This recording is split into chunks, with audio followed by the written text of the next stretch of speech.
I've been doing YouTube for almost 2 years now, with the first video that I published on this channel on the 11th of May 2020. And like many people out there, I've been considering starting a channel for a very long time. The main things holding me back were one, that it would push me well outside my comfort zone, and two, time. Working as a lecturer and all the planning and marking that comes with that, my personal commitments, and also time for myself as well. I just didn't have the time in reality to be able to put the amount of time I needed into making a YouTube channel successful. In 2020, a lot of us became very time rich, with COVID lockdowns meaning that we were working from home and we didn't have to commute every day, and we had a lot more free time on our hands because there was nothing to go out and do. This was the perfect opportunity to take the leap, start a new venture, and try something that I thought I'd really enjoy doing. I'd seen lots and lots of finance channels spring up across YouTube, lots of them American based and lots of them with massive amounts of money that the average person could never ever consider realistic. Knock on wood, it doesn't. I have something to fall back on. So between all of those accounts and investments that I just mentioned, it comes to a total of $21,370,000. So I saw a bit of a gap in the market. At the time, I genuinely didn't consider that I'd ever make any money through YouTube. I honestly didn't think anyone would watch my videos. And amazingly, after 6 months and 1 day from starting the channel, I became monetized. I'd hit 1,000 subscribers and 4,000 watch hours. What we're gonna do today then is hop into the other side of YouTube. I'm going to show you my analytics, my views, kind of total watch time, the amount of money that I've made so far, and how my subscribers have grown over time. I'm also going to talk about some things that I could have done better. And I think one of the main things is actually being more consistent on the channel and putting more time into the channel now that we've all gone back to work and life has become pretty normal again. For those of you who don't actually have your own YouTube channel, this is probably the screen that you'll most commonly see when you come onto YouTube.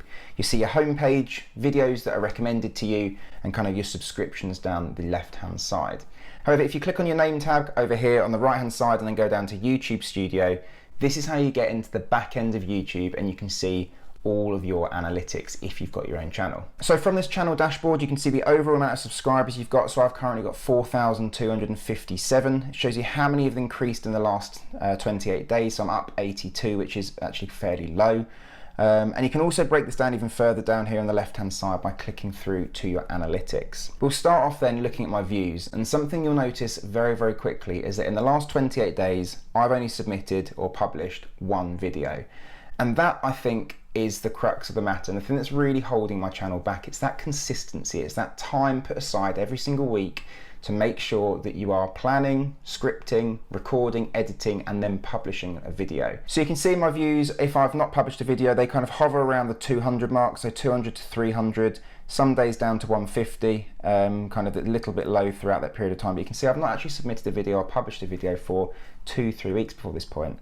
And then when you publish a video, it absolutely spikes, and this is the YouTube algorithm going to work. It's pushing it out to your subscribers, it's pushing it out to new people, and that's the opportunity that you need to capitalize on if you want to make your channel grow. So you can see in the last 28 days I've had 7,100 views, which is about the same as usual.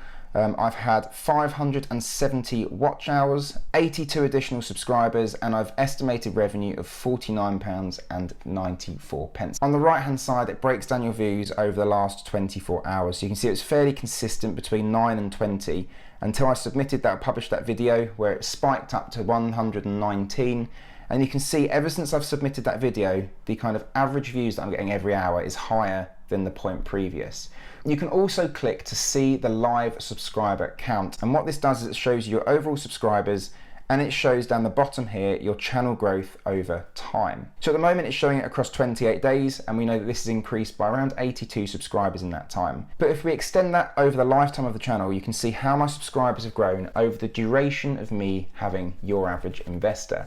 And what you'll notice is that between when I opened the channel in May of 2020 all the way up to kind of April 2021, which was when everything went back to normal, so to speak, you can see that I did grow fairly quickly throughout the first year or so of having the channel. And this second year, so second kind of year from 2021 through to 2022, it's kind of flatlined a little bit. And the main reason I think for that is again because of the lack of consistency of videos that I've been putting out. From the channel analytics screen, you can then drill down even further. So you can click on your watch time, you can see how that's developed over the last 28 days. The same for the subscribers, so you can see consistently making about 3 to 5 subscribers every day. And you can see the revenue again. So over here on the left hand side is a few days after I published a video, which is why it's a little bit higher.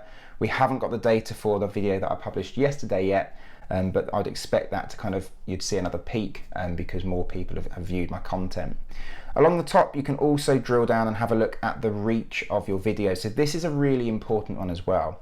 Impressions is how many times your content has been shown to somebody on YouTube. So you can see in the last 28 days, I'm actually up 6% on impressions. And my videos have actually reached 94, almost 95,000 people. So I've had the opportunity of having 95,000 views there. My click-through impression rate is the amount of times people have actually clicked on that link. So around 5%, and something that really helps this is really decent thumbnails. That's what helps to drive traffic, a decent title and decent thumbnails. I am by no means a graphic designer, and I think that designing nice looking thumbnails in order to drive traffic is something that I've really struggled with as well. What you'll notice is that the impressions again aligns with when you've published a new video. So if we set this to the last 90 days, you can see that I've only published 3 videos in the last 90 days. So not very many at all. But you can see when you publish a video, your impressions spike because the YouTube algorithm pushes those videos out to more. If a video does particularly well, you'll find that those impressions stay heightened for a few days because it's continually circulating and more people are seeing that video before it then drops off. And if you don't publish anything in that time, it continues to drop off. As you can see here, so it's slowly declined over time. And then again, yesterday, published a video, those impressions have increased again. You can also click across to engagement, and this shows you your watch hours and your average view time. So my watch hours, like I've said, in the last 28 days is 570 hours with an average view time of just under 5 minutes. You can click through to the audience as well and get some information on the audience. We'll change this again to 90 days and you'll see a trend here again. The purple line here shows returning viewers, so people who viewed my channel before, and the blue line shows new viewers. What you'll notice here is that after a period of time where I've not published a video, the blue line, so the new viewers, outperforms the purple line, the returning viewers. Until such a time that I've published a video, these 2 spikes here, so one just here and then one just here as well, which is where I've then published a new video. So the returning viewers come up, it also pushes it out to more newer viewers, and this is an opportunity where the channel can really grow. We'll flick back really quickly to the overview section because there's something that I should have mentioned that I forgot, and we'll change this now to the lifetime. If you look over here, you can see the views go fairly quickly, and they were steadily growing over time up to a peak of kind of hitting around the thousands, between 700 and 1,000 a day, which was really impressive. Then we dipped again, and then we've had this another spike over here, and then after that time I became very inconsistent with uploading. So you can see it's kind of dropped off, and we're holding around 150 here for a long period of time, up until the point where you start to upload again.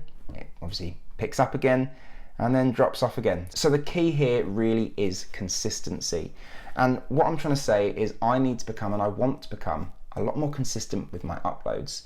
I really enjoy putting YouTube videos together, and I do it mostly for my own enjoyment, to be honest. I really like helping people out there who are new to investing, and I'm really glad that my portfolio updates and my videos which support people get into match betting and other things like that have done really well and have supported people to make additional money and start investing themselves. So since starting this channel in May of 2019, I've received 213,000 views, which is pretty mad. And then if we click through to revenue over here, you can see that my overall revenue since starting the account is £1,365.86, which is absolutely crazy when you think about it. For something that I enjoy, something that I like doing, talking about investing, showing my investments, and I'm getting paid to do it. What could be better? My RPM, so my revenue per mille, the amount of money that I actually make per 1,000 views that I make, is £6.42 per 1,000 views. And my playback based CPM is £14.43. While I by no means think that I will ever make enough through YouTube to emulate people like Graham Stephan or Andre Jick, who are making absolutely ridiculous amounts of money through just filming videos, it is now a supplementary income stream for me.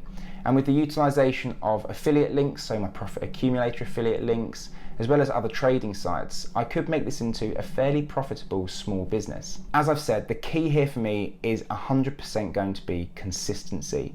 It's about me taking the time out of every single week to schedule time in to produce high quality content, high quality thumbnails, answering comments, and making sure that I add value to my viewers and to my subscribers.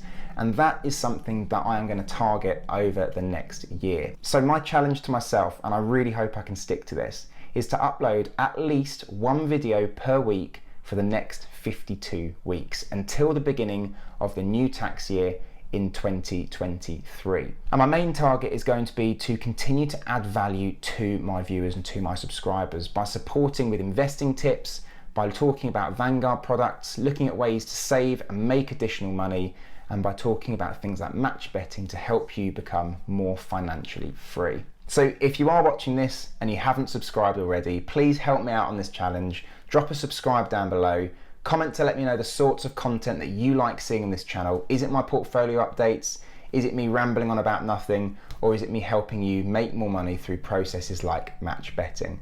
Let me know in the comment down below. And if you think I'm going to be able to achieve this, please also drop a like on the video. As I've said, hopefully I'll reach this target over the next 52 weeks and be able to continue to put quality content out there for you guys and for my own personal growth.